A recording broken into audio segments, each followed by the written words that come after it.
it should have happened in 2009, but it had to be delayed because we did not want to revise it and do the country status report just to find out that there are issues coming out of the exercise that would warrant some new policy pronouncements.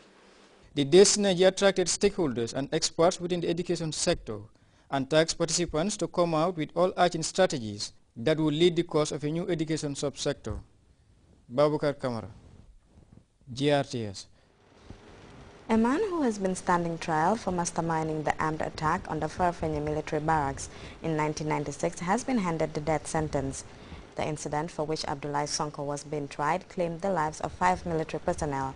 Ibrahima Jatta was in the courtroom when Justice Emmanuel Amadi delivered his judgment, and this is his report.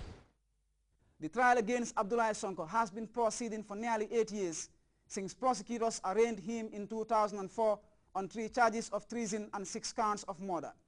State prosecutors had alleged that on or about the 8th of November 1996, Abdoulaye Sonko, Mbalo Kante, Omar Damfa, Suleiman Sarr and Yaya Drame, along with others at large, endeavored to overthrow the democratically elected government of the Gambia by force of arms.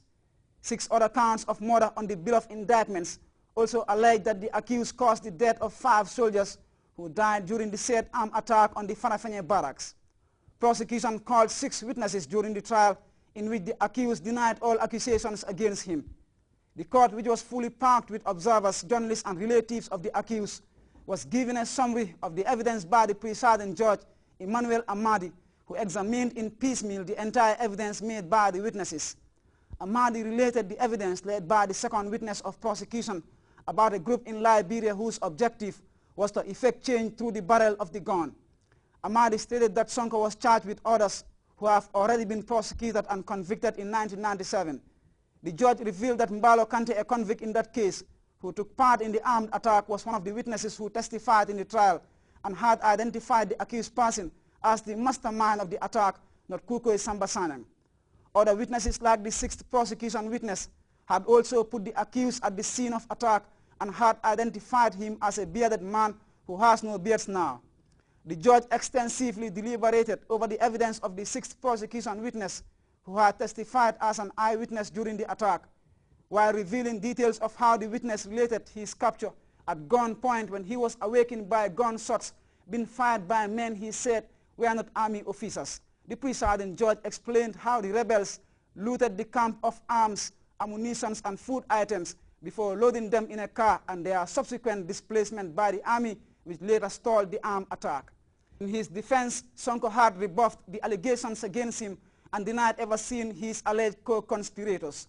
The main contention of defense is that there was no meeting of minds, but the presiding judge explained that other documents admitted by prosecution, including the statement of Mbalo Kante to the police, where he revealed a consensus signed by a host of people he named together with the accused person as members of a group calling itself the Provisional Ruling Council, sufficiently proves this issue. The court, according to Amadi, had found that the signatures on the said document corresponded with those of the accused. After taking judicial notice of others charged at large by prosecutors for their involvement, the presiding judge asked if the accused was really one of them in his final analysis. Amadi revealed that Kante's statement on the list of names of people, including the accused, who were taken to Liberia by Kukoi Sambasanyang to prepare them for an armed attack, provided just the evidence to prove the meeting of minds and Sonko's part in the plot. Justice Amadi subsequently found the accused guilty on all counts except the second. In his mitigation, the defense counsel for the accused person told the High Court that his client had come to the Gambia seeking to settle with his family and to put the past behind him. While describing him as married with many children, the defense lawyer asked the court to temper justice with mercy. S.H. Mbahum, the Deputy Director of Public Prosecutions, confirmed Abdoulaye Sonko as a first offender without any previous convictions. On count 1 and count 9, the accused is sentenced without agreement in each of the counts. 3, 4, 5, 6, 7, and 8, the accused is sentenced to death in each of the counts. In God, have mercy on their soul. Justice Emmanuel Amadi subsequently handed Sonko a life imprisonment on counts 1 and 9, while sentencing him to death on the remaining counts. The convict was duly reminded of his right to appeal. Ibrahima Jatta, GRTS. You can also follow that story and other GRTS programs live on our website at www.grts.gm. There you can also monitor GRTS Radio Live. The fisheries sector is a source of livelihood for a good number of people, but the industry can also be fraught with dangers, especially during the rainy season, when the forces of nature unleash their wrath on the seas. GRTS's Momoda S. Jallo tells us more about the effects of bad weather on the fisherfolk and their catch. Fishing is a difficult profession at any time, but the rainy season brings with it even more problems and dangers. On nights when the heaven boasts, fishermen must stay at home, unable to make a living. Those who venture out to sea may not come back. Last year alone, some 24,000 fishermen died around the world, many because of rough seas and unsafe vessels. During this time, the government doesn't allow them to go for night fishing because it's going to be a risk. When there is a wind during the night and you are inside the water, it's also a risk. Because last year we have a lot of accidents here. Fishermen have known for centuries that their fate depends on nature. And it is for this reason that they symbolize man's constant struggle to dominate the elements.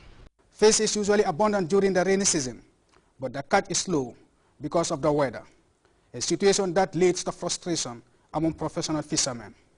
Well, obviously, because of on a night when it rains, few boats take the risk of going out, with strong winds and thunderstorms serving as a barrier to catching fish. The end result is a poor catch. Today, for example, there is less fish because it rained last night. Fishing is always in the hands of God. We just try what we can do, but it's only Allah who can help.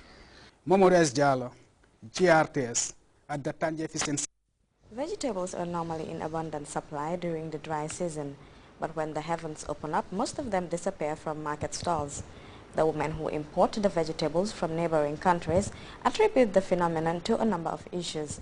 Our Isatumani reports on how the vegetable vendors are coping with the recurring unpleasant effects of the rainy season on their trade.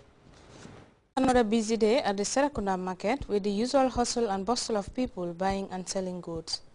The scene might indicate that the vendors are doing well, but in fact they are not. Business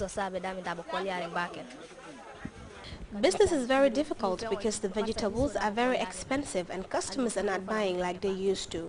Because most of the vegetables are imported from Senegal, transportation costs makes them more expensive. Sweet pepper, green pepper fana.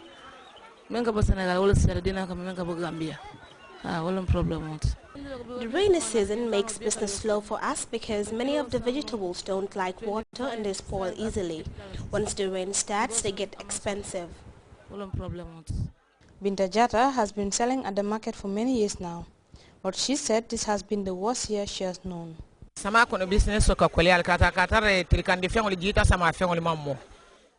It is very difficult for us to get these vegetables because we import them from Senegal and the transportation is of great concern because it is very expensive.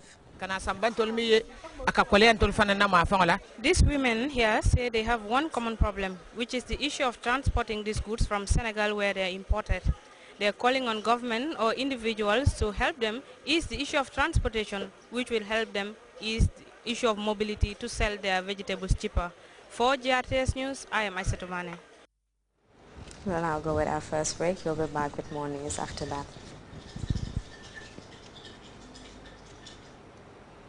Time to have fun with AfriCell. Play your favorite song to your callers with the AfriCell Fun Ring service.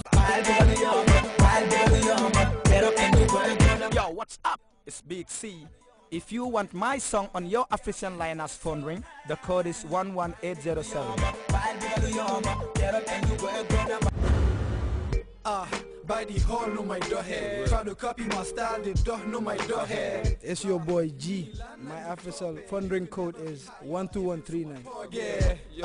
By the hall, no my door head. My whole life I never snake, never ball it. From Gambia to Senegal, like that every day. Hey, that